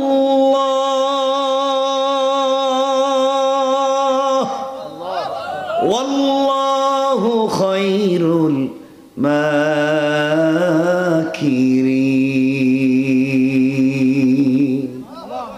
আল্লাহ রাব্বুল ইজ্জত ওয়াল জালাল বলেছেন দুনিয়াবাসী তোমরা কিসের কৌশল করো রে?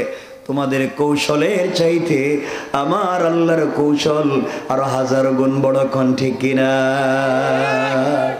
আল্লাহ পারবেন নি? পারবেন। কথা বলেন পারবেন?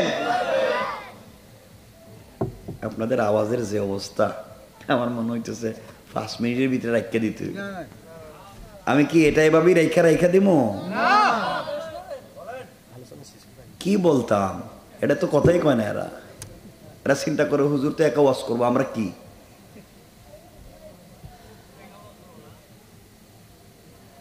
কষ্ট হয় না। আমার বন্ধুগণ, 1 মাস, কয় মাস পরে বিয়ে ছিল? ধরেন 1 মাস শেষ, আগামীকাল কি বিয়ে। এই 1 মাসের ওয়াজ রাখা দিলাম। 1 মাসে বহুত ঘটনা ঘটছে, কিন্তু বহুত কিছু হয়েছে। কিনা নিয়া, কাপড় নিয়া, বাড়িতে অনেক ঝামেলা হয়েছে। ফাতেমার কাছে বারবার আইছে, এই ওয়াজ রাখা দিলাম, কারণ লম্বা হয়ে যাইব। আমি 12টার ভিতরে রেখা দিব, এটাই নিয়ত। কারণ ওয়াজ কয় দিনের? 1 দিন না 2 দিনের? 12টার পর 1 দিন না 2 দিন? কয়েকদিন। এটা কি উল্টা করে? 12টার পরে তো আরেক তারিখ আইব। আজকে 24, কালকে তো, আজকে 25, কালকে 26 হয়ে যায়। 12টার পরে 26-এ তো ওয়াজ করার কথা না, আমার ওয়াজ 25-এ করার কথা। এই জন্য আমি এর ভিতরে রাখমই। আমি কম চালাক না তো, রেখা দিন। আমার বন্ধুগণ, এক পর্যায়ে আল্লাহ সিদ্ধান্ত নিলেন পাঠাবেন। আর ইহুদি সিদ্ধান্ত নিছে আইতো না। 1 মাস চলে গেছে, 1 মাসের ওয়াজ অনেক লম্বা, এটা রেখা দিলাম। ডাইরেক্ট আগামীকালকে বিয়া। কোন দিন বিয়ে? আগামীকালকে বিয়া। মেয়েটা সন্ধ্যার পরে ফাতেমার কাছে এসে বলছে, বোন, কালকেই তো আমার বিয়া, কাপড় পাইছো নি? কাপড় আসেনি তোমার কাছে? ফাতেমা বলছেন, বোন সত্যি আমি ভুলে গেছি, কালকে যে তোর বিয়েটা তোমার মনেই নাই, আমি তো পুরো ভুলেই গেছি। মেয়েটা কাঁদতেছে আর বলতেছে, ফাতেমা কেমন বান্ধবী তুমি আমার, তাহলে কি আমার বিয়ে হবে না? আমি যে বাপের সঙ্গে কথা দিয়েছি তুমি বিয়েতে যাইবা, নতুন পোশাক পরবা, তুমি পোশাকও পাইলে না, বিয়েতেও যাইবা না, তাহলে তো আমার জীবনে বিয়ে হবে না। আমি তোমার ঘর থেকে গিয়েই সুসাইড করব, আমি বাইচা থাকবো না এই পৃথিবীতে। কারণ ফাতেমাকে কাছে না বসাইয়া এই বিয়ে আমি করব না। ফাতেমা বলছেন, বোন কান্দিস না, যার সাথে আমার প্রেম, যারে আমি ভালোবাসি, এখন 1 রাত 12 ঘন্টা বাকি আছে, চিন্তা করিস না, রব যদি চায় তে 1 মুহূর্তেও ব্যবস্থা করে দিতে পারে। আল্লাহু আকবার বলেন না? কারণ হাসবি আল্লাহ, আল্লাহ আমার জন্য যথেষ্ট, কেউ লাগবে না। রব চাইলে তা পারবেন। পারবেন কি পারবেন না? মেয়েটা খুশি হয়ে গেছে, বলছে, বোন আমারও বিশ্বাস তোমার একটা ব্যবস্থা তুমি করতে পারবে। এই বলে মেয়েটা ফাতেমার কাছ থেকে বিদায় নিয়ে চলে গেছে। এদিকে ফাতেমা, গভীর রাত হয়ে গেছে, একা একা চিন্তা করতেছেন কি করবেন। কালকেই বিয়ে, এখন পর্যন্ত কোনো ব্যবস্থা নাই, কি করবেন চিন্তা করতেছেন। গভীর রাত ফাতেমারও, গভীর রাত আমাদেরও, সমান সমান। ফাতেমা গভীর রাত্রে মুসল্লা বিছিয়ে দিয়েছেন। ওই যে কথা আলোচনার শুরুতে বলছিলাম, সেজদায় গিয়ে কিছু চান, কিছু চাইলে কোথায় চাইবেন? সেজদায়, আল্লাহর কাছে সেজদায় চাইবেন। রব তো বলেছেন, ওয়াস্তাঈনু বিস-সাবরি ওয়াস-সালাহ, সাহায্য যদি চাইতেই হয় ধৈর্য ধারণ করে চাও, সালাতে গিয়ে চাও, চাও তো নামাজে। হযরতে ফাতেমা সেজদায় পড়ে গিয়েছেন গভীর রাত্রে, চোখের পানি ছেড়ে কান্না শুরু করে দিয়েছেন। হযরতে ফাতেমা চোখের পানি ছেড়ে কান্না শুরু করে দিলেন। সেজদায় পড়ে হাউমাউ করে কান্না করে ডাক দিয়া বলেছেন, আল্লাহ, এই পৃথিবীতে তুমি ছাড়া যে আমার আর কোনো বলার জায়গা নাই। আল্লাহ, এমন এক বাবার ঘরে আমাকে জন্ম দিয়েছ, বাবা তো 3 বেলার খাবারও ঠিক মতো দিতে পারে না, বাবা তো আমাকে ঠিক মতো কাপড়ও দিতে পারে না। রব, তোমার কাছে আমার কোনো অভিযোগ নাই, আমি তো সব কিছু মাইনা নিছি একমাত্র আখিরাতে তোমাকে পাওয়ার জন্যে। দুনিয়ায় জয়দিন আছি কষ্ট করে করে কাটাইয়া দেই, আখিরাতে তোমাকে পেয়ে গেলে আমি খুশি। আয় আল্লাহ, এতদিনের সম্পর্কে তোমার কাছে আজ পর্যন্ত ফাতেমা তোমার কাছে আজ পর্যন্ত কোনো জিনিসের আবদার করে নাই। আল্লাহ, তোমার কাছে দুনিয়ার কোনো জিনিস চাইলাম না, কষ্ট করে করে কাটাইয়া দেই। সারাদিন ফাতেমা রোজা রাখি, সন্ধ্যার পরে খুশি হয়ে যাই, শুধু পানি দিয়া ইফতার করে খুশি হয়ে যাই।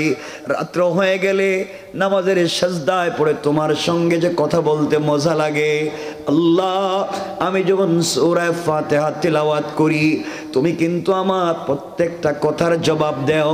আমি ফাতেমার দিল ভরে যায়। আয় আল্লাহ তাআলা, আজ আমি তোমার কাছে একটা জিনিসের আবদার করতে চাই।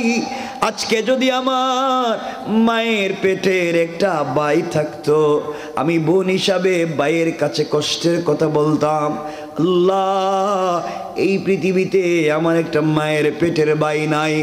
আয় আল্লাহ, আমার মা খাদিজা মক্কার সব থেকে টাকাওয়ালা নারী ছিলেন। আমার বাবাকে ভালোবেসে সবগুলা সম্পদ তোমার রাস্তায় দান করেছেন। এই মাও দুনিয়ার জমিনে নাই।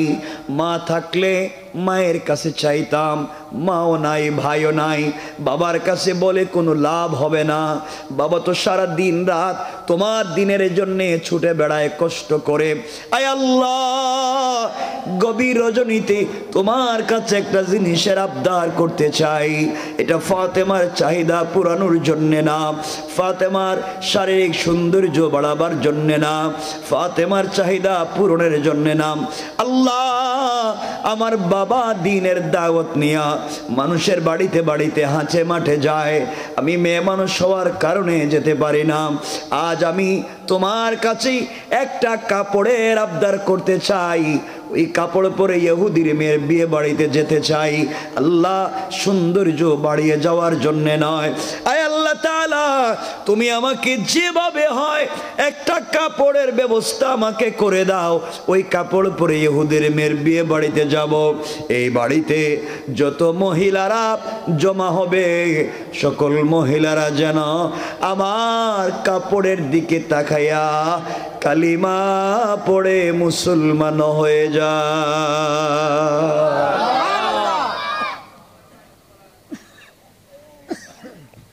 আল্লাহ, তুমি আমাকে এমন একটা কাপড় দেও যে কাপড়ের দিকে তাকাইয়া পাবলিক মুসলমান হয়ে যায়।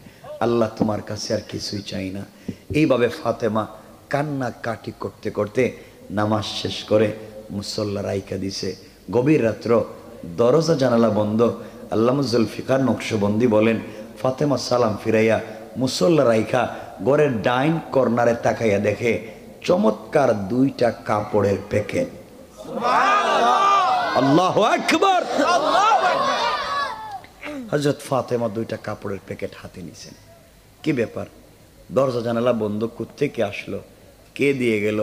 দুটা কাপড়ের প্যাকেট নিয়ে কারোর সঙ্গে কথা না বলে এখনো তার প্রিয় বাবা কলিজার টুকরা হাবিব দুনিয়ার জমিনে জিন্দা রসুল পাকের কাছে পৌঁছে গিয়েছেন।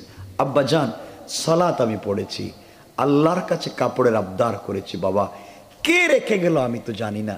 এই যে দুইটা কাপড়ের প্যাকেট আমি ঘরের কর্নারে পেয়েছি। জুলফিকার নকশবন্দি লিখেন, হজরতে ফাতেমা রসুল পাকের কাছে কাপড় দেওয়ার পরে নবীজি একটা প্যাকেট খুললেন। খুলে দেখেন একটা প্যাকেটে একটা শেলওয়ার, একটা কামিজ। আরেকটা প্যাকেট খুলে দেখেন একটা ওড়না, অর্থাৎ শেলওয়ার, কামিজ আর ওড়না, তিনটা কাপড়। শেলওয়ার কামিজে স্টোন দিয়া, পাথরের টুকরা দিয়ে ডিজাইন করা, ওড়নার মধ্যে গ্লাসের টুকরা দিয়ে ডিজাইন করা।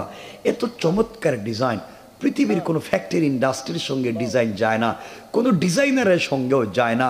আর প্যাকেট খুলতেই মনে হলো জান্নাতুল ফিরদাউসের মেশকে আম্বরের ঘ্রাণ বের হয়ে গেল।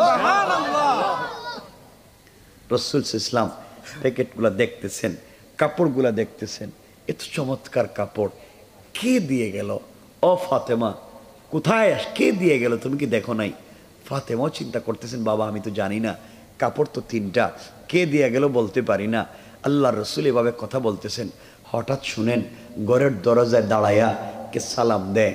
নবীজি জিজ্ঞেস করলেন, কে তুমি আসছো এত রাত্রে? বাহির থেকে আওয়াজ আসছে, ইয়া রাসূলুল্লাহ আমি জিবরাইল। আর না আরো আসতে কইল চলবো, জোরে করার কি আছে এখানে? জোর তো আমি দিব। আমার বন্ধুগণ, হযরতে ফাতেমা ঘরের ভিতরে পৌঁছে গেলেন। জিবরিল আমিন আসছেন, ইয়া রাসূলুল্লাহ আপনার চোখেও পানি, ফাতেমার চোখেও দেখলাম পানি।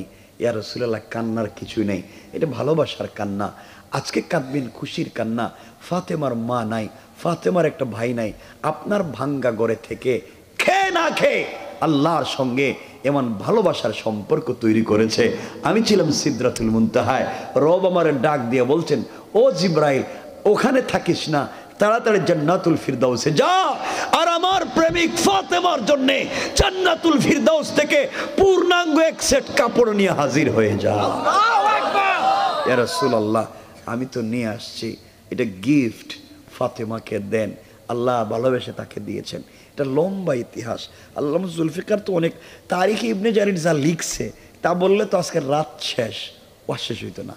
আমি সংক্ষেপ সাইরা বলে দিতেছি যেন তাড়াতাড়ি শেষ করে দেই, কারণ 12টায় তো রাখতে হইব।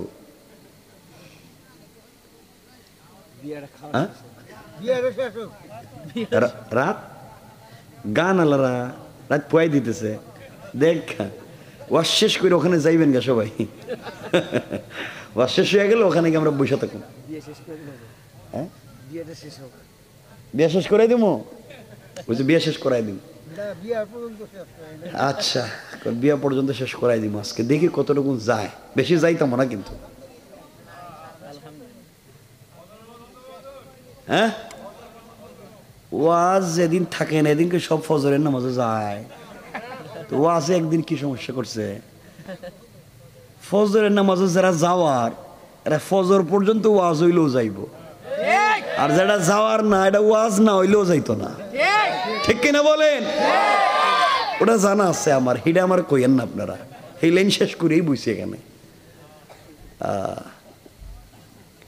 আমার বন্ধুগণ, রাসূল পাক সাল্লাল্লাহু আলাইহি ওয়াসাল্লাম ফাতেমাকে জড়িয়ে ধরলেন, কতক্ষণ কাঁদলেন যে আমার মেয়েটা আল্লাহকে চিনতে পেরেছে। আর রব ফাতেমাকে তো জান্নাতি মহিলাদের নেত্রী বানাতে চায়, ভবিষ্যতে সৈয়দা শাবাবি আহলি জান্নাহ হাসান হুসাইনের মা বানাতে চায়, ভবিষ্যতে আসাদুল্লাহিল গালিব আল্লাহ যাকে বিজয়ী বাঘ বানিয়েছেন আলীর স্ত্রী বানাতে চায়। আল্লাহু আকবার। এটা তো সাধারণ সম্পর্কের মেয়ে না। নবীজি বললেন, ফাতেমা এই নো কাপড়, এই কাপড় পরে আগামীকালকে ইহুদির মেয়ের বিয়ে বাড়িতে যাইও, কিন্তু মা বাপের একটা কথা, পর্দার সাথে যাইও। সুবহানাল্লাহ বলেন না? ফাতেমা এমনি পর্দা করে যায়, ফাতেমা তো ফাতেমাই, সে তো পর্দা করে যাবেই।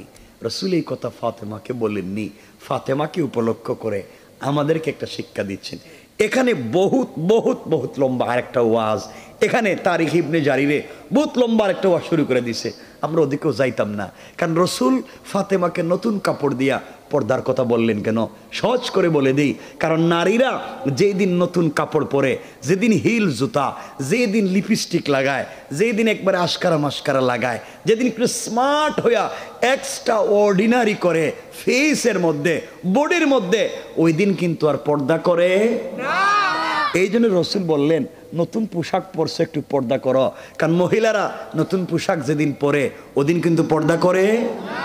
স্বামীর সামনে দেখবেন ছেঁড়া গন্ধ করে, রান্না করছে ধোঁয়ার গন্ধ, এইটা নিয়ে বস্তার মতো স্বামীর পাশে শুয়ে থাকে।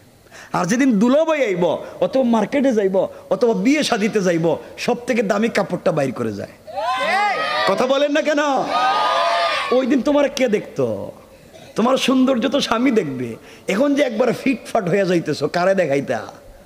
কথা বলেন না কেন? এই জন্যেই আজকালকে আমাদের মায়েদের ঘর থেকে শাহজালাল শাহপরান, আব্দুল কাদের জিলানি, মুঈনুদ্দিন চিশতি, জুনাইদ বাগদাদি, এমন আল্লাহর ওলিরা আমাদের মায়েদের ঘর থেকে জন্ম নেয় না, এই ইন্ডাস্ট্রি থেকে, এই ফ্যাক্টরি থেকে এখন জন্ম নেয় বল্টু মিয়া।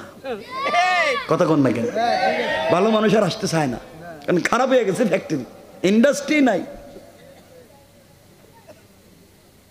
মায়েদেরকে জন্য বলছি, কথা আরেকদিকে চলে যাচ্ছে, এজন্য চলে যাইতেও দিব না, আমি রেখে দিব এখানে। আমি মায়েদেরকে বলবো, আল্লাহর ওয়াস্তে আপনারা ভালো মানুষ হন, পর্দায় থাকেন, স্বামীর সাথে সম্পর্ক রাখেন। কিন্তু আফসোসের ব্যাপার, আজকালকে দেখবেন পুরুষেরাও পৃথিবীর সকলের সঙ্গে ভালো ব্যবহার করে, গড়ে গেলেই বউরে দেখতে পারে না। আর অনেক নারীরা আছে সারা রাত দিন সবার সঙ্গে সম্পর্ক ভালো, স্বামীর দেখলেই তার মাথা খারাপ। ঠিক কিনা বলেন? দুইজন স্বামী স্ত্রী একই ঘরে থাকে, একই বিছানায় থাকে, একই বিছানায় ঘুমায়, একজন পূর্ব দিকে মুখ দিয়া, একজন পশ্চিম দিকে মুখ দিয়া, আর মধ্যখানে ব্যারিকেড দেয় কুল বালিশ দিয়া। কথা বল না কেন? এটা ইউক্রেন, এটা রাশিয়া, এখানে আসা যাবে না। তাহলে এই পরিবারে শান্তি আসবে কেমন? এখানে তো শান্তির আশা করা যায় না। এই পরিবার থেকে ভালো মানুষ জন্ম নিবে না। এই জন্যে আমাদের মায়েদেরকে চমৎকার আচরণ করতে হবে স্বামীদের সঙ্গে, এবং স্বামী যারা আছেন আপনাদেরকেও চমৎকার ভালোবাসতে হবে মায়েদেরকে। ইনশাআল্লাহ ইনশাআল্লাহ যাই কোন ঘরে গেলেই বুঝা যাবে ইনশাআল্লাহ কতটুকু। এই ওয়াজ আজকে আর করতাম না, ওটা রাখলাম, আমরা অন্যদিকে যাই, আমরা আলোচনা সংক্ষেপ করি। আমার বন্ধুগণ, নবীজি কেন বললেন এটা এতটুকুনি? হযরতে ফাতেমা পরের দিন সকালবেলা জান্নাতি পোশাক পরে, একে তো রসুলে পাকের মেয়ে, একে তো ফাতেমা, তার উপরে জান্নাতি কাপড় পরেই গেছে নূর না আলা নূর ইহুদির মেয়ের বিয়ে বাড়িতে। ঘরে শুধু ঢুকছেন, পুরাটা ঘর জান্নাতি কাপড়ের আলোতে আলোকিত হইয়া পুরাটা ঘর মেশকে আম্বরের গ্রানে মুখরিত হয়ে গিয়েছে। এই বাড়িতে যত মহিলারা বিয়ে বাড়িতে এসেছিল দাওয়াত নিয়ে, ইনভাইট পাওয়ার পরে বিয়ে বাড়িতে এসেছিল, কারো কারো পরনে কোটি টাকার জামা, অর্নামেন্টস জুয়েলারির অভাব নাই, দামি দামি পারফিউমের অভাব নাই। ফাতেমা গরিবের মেয়ে, ওই কাপড় পরে যখন ইহুদির মেয়ের বিয়ে বাড়িতে ঢুকে গেলেন, পুরা বাড়ির মহিলারা ফাতেমারে তো ধরছে, বোন রে তুমি না গরিবের মেয়ে, আমরা মনে করছি বিয়েতে আসতেই পারবা না, আসলা তো আসলা, এত দামি কাপড় কোথায় পেয়েছো, কোন মার্কেট থেকে কিনলা? আমাদের কোনো কাপড়ের সঙ্গে তার ডিজাইন মিলে না, এত চমৎকার ডিজাইন, এত চমৎকার সুঘ্রাণ কোত্থেকে পাইলা? ফাতেমা বলছেন, শুনো রে, এটা আমি কিনে আনছি। সুবহানাল্লাহ। কি করছি? কিনে আনছি। মহিলারা কয়, কোত্থেকে কিনছো, কোন মার্কেট থেকে? আমরা তো সব মার্কেট চিনি। ফাতেমা বলছেন, যে মার্কেট থেকে কিনছি তোদের বাপ দাদা এই মার্কেটের নামও জানে না। মহিলাদের জিদ কম না বেশি? আমাদের বাপ দাদার কথা কয়, গরিবের মেয়ে থ্রেড মারে, মার্কেট চিনি না। ফাতেমা, আমরা মার্কেট চিনি, আমরা সব মার্কেটে কেরানীগঞ্জের চিনি, এমনকি মার্কেটের সিফা গল্লি চিনি, কোন জায়গায় ফুচকা চটপটি পাওয়া যায়, এমনকি মার্কেটের ম্যানেজারের মোবাইল নম্বরও আছে। কথা বলেন না কেন? সব আছে।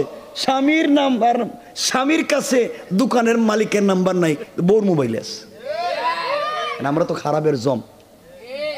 দেখবেন বউ মাঝে মাঝে মার্কেটে যায়, কি সুন্দর হিল জুতা, স্মার্ট, একবারে স্মার্ট হয়ে বিউটিফুল সাজগুজ করে একটা গুন্ডার মতো মার্কেটে যাইতেছে, আর স্বামী হেও সাথে আছে, হে বাচ্চা একটা কুলে নিয়া পিছনে এটা করতেছে।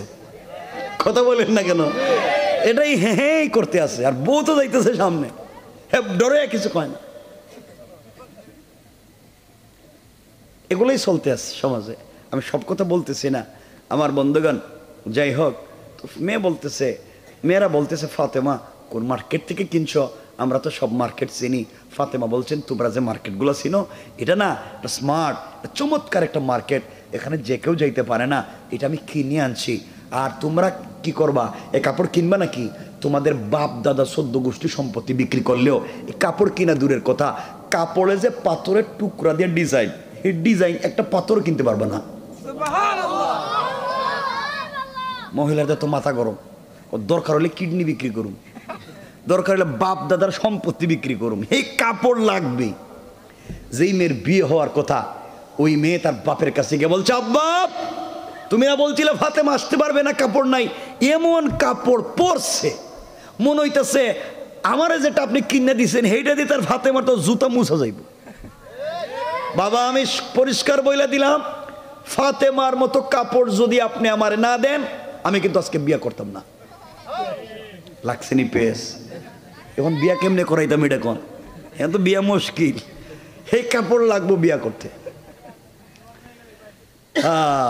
আমার বন্ধুগণ, পুরা বাড়ির মহিলারা তাদের স্বামীদেরকে গিয়ে বলতে, সাবধান, এই বিয়ে বাড়িতে এক ফোঁটা পানিও কেউ খাইতে পারবে না যদি ফাতেমার মতো কাপড় আইনা না দেও। এই কাপড় লাগবে এই বিয়েতে। গরিবের মেয়ে থ্রেড মারে আমাদেরকে, এই কাপড় ছাড়া যাইতামই না। কৌশল করছেন কে? আল্লাহ। আল্লাহ বলছেন ফাতেমারে যাইতে দিবি না, আমি এমন বাড়ে দিতেছি তোদের মাথা নষ্ট করে দিলাম। এই জন্য আমার আল্লাহ কোরআনে বলছেন ইন্না কাইদাশ শাইতানি কানা দাঈফা। আল্লাহ রাব্বুল ইজ্জাতুল জালাল বলছেন তোমরা কিসের কৌশল করো রে? তোমাদের সকলের কৌশল আমি আল্লাহর কাছে মশা মাছির চাইতে আরো বেশি দুর্বল। কোন ঠিক কিনা? তোমরা সবাই ফাতেমার কাপড়েই দুর্বল হয়ে গেছে। মহিলারা বলছে ফাতেমা রাগ করার দরকার নাই বোন, একবার তো কোন মার্কেট থেকে কিনছস, মার্কেটে কেমনে যাওয়া যায়, কিনে আনবো। ফাতেমা বলেন মার্কেট থেকে আনছি ঠিকই, কিন্তু আমি কিনি নাই। কিন্তু কয় কিনোস নাই মানে এতক্ষণ না বলে কিনছস? না না, আমার সাথে একজনের প্রেম, আমার এক প্রেমিক আছে, হ্যাঁ আমার একবারে দিল থেকে ভালোবাসে, আমিও তার দিল দিয়া ভালোবাসি। প্রেমিকরে শুধু বলছিলাম একটা কাপড় লাগবে, এই কাপড়টা আমারে দিয়ে দিছে। আল্লাহ আকবার বললেন না? মহিলারা আমরাও তো প্রেম করি, আমাদেরও তো প্রেমিক আছে, এরা 2 টাকা দিয়ে বাদামও কিনে দেয় না, আর দিলে অর্ধেক খায়া ফেলায়। ঠিক কিনা বলেন? অর্ধেক খায়া ফেলায়। তুমি এমন প্রেমিক কই পাইছ এত দামি কাপড় দিয়ে দিস? সুবহানাল্লাহ বললেন না? ফাতেমা এই মার্কেটে যাওয়া লাগবেই, এই প্রেমিকটারেও দেখা লাগবে। ফাতেমাকে শোন, আমি যে মার্কেট থেকে কিনছি এই মার্কেটটা কিন্তু আমার প্রেমিকের, হ্যাঁ মালিক। হ্যাঁ কিন্তু নিজে মার্কেটের মালিক, একবার দেখে যেটা স্মার্ট এটা আমার কিন্তু দিয়েছে, পুরো মার্কেটের মালিক। হ্যাঁ এটা একটা না, তার আরো এইভাবে 8টা-10টা মার্কেট আছে। আল্লাহু আকবার, আল্লাহু আকবার বলেন না, জোরে বলেন না।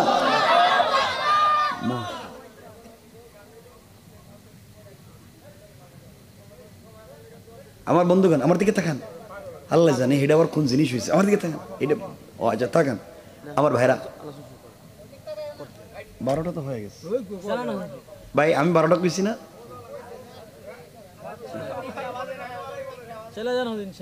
হ্যাঁ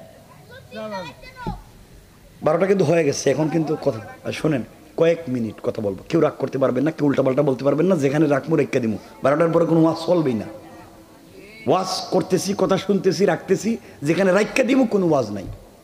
ঠিক আছে? এই জায়গা মতো আইছেন, এটা নাম ওয়াদা। রাসূল বলছেন ওয়ালা দীন লিমান লা আহদালা, যারা ওয়াদা দিয়ে ওয়াদা রাখেন এদের কোনো ধর্ম নাই। মানে আমি ওয়াজ রাখা দিলে সালান এই কথা কইলেই ঝামেলায় পড়বেন। ঠিক আছে আমার মুসলমান বন্ধুগণ, কথাগুলো দিল দিয়া শোনেন। মহিলারা বারবার বলতেছে ফাতেমা কোন দোকান থেকে, মার্কেট থেকে কাপড় কিনলেন? ফাতেমা বলছেন বোন রে, আমি যে মার্কেট থেকে কাপড় কিনেছি ওই মার্কেটের নাম হলো জান্নাত, আর যেই দোকান থেকে কাপড় কিনেছি ওই দোকানের নাম হলো জান্নাতুল ফিরদাউস। মহিলারা বলে মার্কেটের নাম জান্নাত, দোকানের নাম জান্নাতুল ফিরদাউস। আমাদের মার্কেটের নাম তো সলিমুদ্দিনের মার্কেট, আর দোকান হলে বল্টুর দোকান। কিন্তু এটা কি নাম কয় না আমি তো শুনি নাই। ফাতেমা বলছে তোমরা শুনবা কেমনে, তোমরা কয় মার্কেট চিনো? আমরা তো সব মার্কেট চিনি। ফাতেমা বললেন দেখো আমি যে মার্কেট চিনি ওখানে তোমরা চিনবা না, ওখানে ভিআইপি মানুষ ছাড়া কাউরে কিন্তু মার্কেটে ঢুকতে দেয় না। মহিলারা কয় তুমি কি আমাদেরকে বুঝাইতে চাইতেছ আমাদের ভিআইপি হওয়ার যোগ্যতা নাই? হ্যাঁ তাহলে তুমি ভিআইপি। মহিলাদেরকে শুধু গরম করতেছে, থ্রেড দিতেছে, মহিলারাও শুধু গরম হইতেছে। ফাতেমা দেখে বলছে ফাতেমা তোমার এই মার্কেটে কেমনে যাওয়া যায়? ফাতেমা বলছেন যে রাস্তা দিয়ে যাওয়া যায় এটা কেরানীগঞ্জের কোনো রাস্তা না, এটা এই কলাতিয়ার কোনো রাস্তা না, এটা বেলনার কোনো রাস্তা না, এটা একটা স্পেশাল ভিআইপি রাস্তা, যে কেউ রাস্তা দিয়ে চলতে পারে না। স্পেশাল একটা রাস্তাই বানায় রাখছে, শুধু এই মার্কেটে এই রাস্তাই গেছে, আর এই রাস্তা ছাড়া পৃথিবীর কোনো রাস্তা দিয়া এই মার্কেট পাওয়া যায় না। সব মহিলারা ফাতেমা তাড়াতাড়ি আমরা যাইতে রাজি, এই রাস্তা দিয়ে যাবো। ফাতেমা বললেন শোনা, যেই মার্কেট থেকে কাপড় কিনেছি ওই মার্কেটের নাম জান্নাত, যেই দোকান থেকে কিনছি ওই দোকানের নাম জান্নাতুল ফিরদাউস, আর ওই মার্কেটে যেই রাস্তা দিয়ে গিয়েছি ওই রাস্তার নাম হলো ইহদিনাস সিরাতাল মুস্তাকিম। ও মহিলারা, চলার পথে একমাত্র কেবলমাত্র শুধুমাত্র যদি সিরাতে মুস্তাকিমের রাস্তায় চলো রে, সামনে গেলে জান্নাত নামক মার্কেট পাইবা, ওখানে ঢুকে গেলে জান্নাতুল ফিরদাউস নামক দোকান পাইবা, ওখানে গেলে আমার মালিকরেও পাইবা। আমার চাইতে মালিকের সঙ্গে যদি তোমাদের সম্পর্ক ভালো হয়ে যায়, আমার চাইতে আরো দামি দামি কাপড় পাইবা। মহিলারা চিন্তা করে কি নাম কয়, সিরাতে মুস্তাকিম, জান্নাত, জান্নাতুল ফিরদাউস, ফাতেমা, এগুলো কিছুই চিনলাম না। কতই রাস্তা দিয়ে কেমনে যাওয়া যায়, রাস্তাটা শুরু হয়েছে কোন জায়গার থেকে? ফাতেমা বলছেন, বোন শোনো, ওই রাস্তা দিয়ে যে কেউ যাইতে পারে না। ওই রাস্তা দিয়ে চলতে গেলে একটা আইডি কার্ড লাগে, পরিচয়পত্র লাগে। পরিচয়পত্র ছাড়া এই রাস্তা যাইতেই দিবে না, এখানে সিকিউরিটি গার্ড আছে, আটকায় দিবে। পরিচয়পত্র লাগবেই, মাস্ট বি, পরিচয়পত্র লাগবে। ফাতেমা বলছেন পরিচয়পত্র থাকলেই হবে না, পরিচয়পত্রে একটা পিন নাম্বার থাকে, কোড নাম্বার। এই কোড নাম্বার মনে রাখতে হবে। আপনার কাছে এটিএম কার্ড আছে, পিন নাম্বার মনে নাই, জীবনে পয়সা পাইবেন? ফাতেমা বলছেন আইডি কার্ড থাকলে হবে না, ওই পিন নাম্বারটা যদি মনে রাখতে পারো, আইডি কার্ড যদি সঙ্গে রাখতে পারো, তাইলেই রাস্তা পাইবা সিরাতে মুস্তাকিমের, তাইলেই মার্কেট পাইবা, জান্নাত নামক মার্কেট, তাইলে জান্নাতুল ফিরদাউস নামক দোকান পাইবা। ওখানে গেলে আমার মালিককেও পাইবা। তার সঙ্গে যদি সম্পর্কটা জড়ায় ফেলাইতে পারো, আরো ভালো জিনিস পাইতে পারো। মহিলারা তো ফাতেমা, তাইলে এই আইডি কার্ডটা কই পাবো, আর আইডি কার্ডটার নাম কি, এটা তো বুঝলাম না। এই আইডি কার্ডটা কোথায়? এখানেই তো জায়গা মতো আইসো। এই আইডি কার্ড কোনো মেম্বার চেয়ারম্যান দেয় না, ওদের কাছে আইডি কার্ড নাই। এই আইডি কার্ড বিতরণ করেন একমাত্র আমার আব্বা। আল্লাহু আকবার বললেন না?